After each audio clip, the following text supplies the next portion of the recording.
I mean, all of these reports, it seems to me, are pretty damning.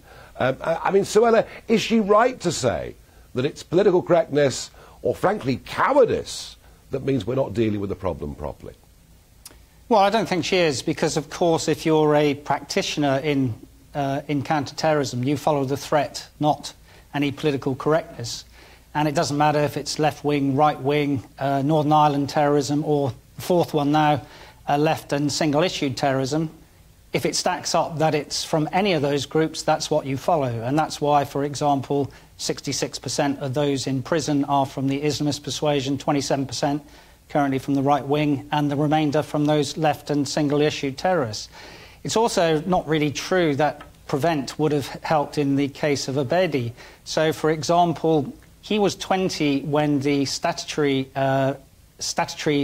imposition came from the CT and Security Act in 2015, which gave schools and universities and the NHS a mandatory statutory requirement to refer people they thought was vulnerable. I don't think he was in that system, so that wouldn't have helped, even though Prevent has been in from 2003. So I don't think the thing is necessarily broken, and we've got to be really careful on how we look at this. But you follow the threat, not the ideology. That's what they do. Now, in the case of Abedi and the Manchester attack, you have to then go back to what was said afterwards. So about a week after, we, of course, had the London Bridge attack.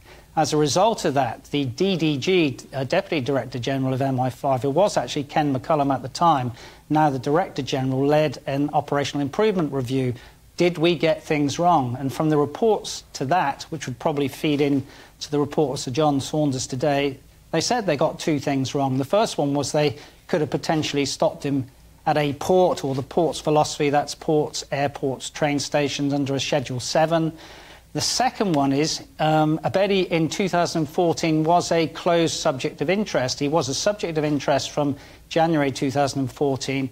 He fell off the radar to become a closed subject of interest in July 2014. The most amazing thing, really, is that using big data, machine learning and artificial intelligence, they had picked him out from 20,000 closed subjects of interest and were going to reinvestigate him and had actually put him on the radar for a meeting, but that was going to happen 9 days after the attack. So he was on the radar. Yeah. It wasn't in a timely fashion. But like all these things, we have to remember that sort of being on the radar is not the same as if you're on the prioritisation grid.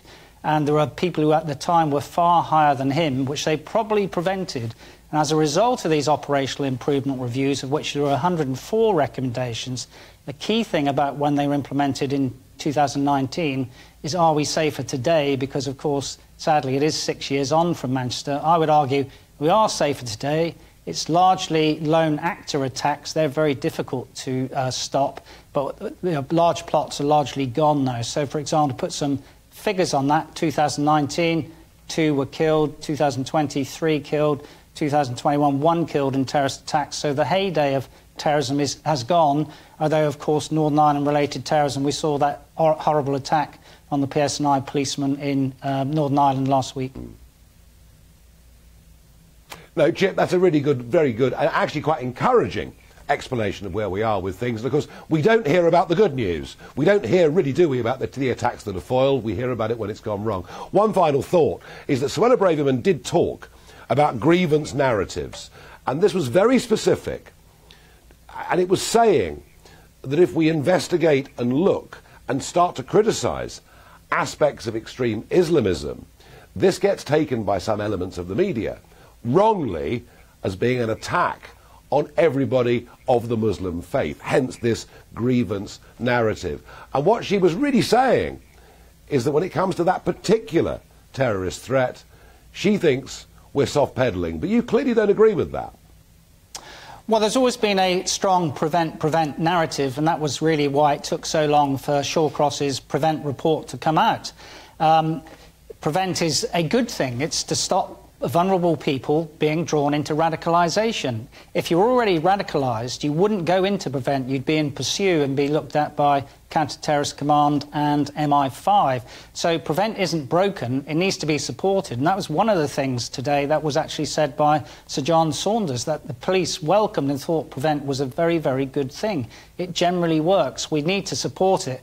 But there is a lobby of people who think that it is focused on the Islamic community. It is not. It's focused on all of those who seek to do harm to the UK of whatever persuasion. Yeah.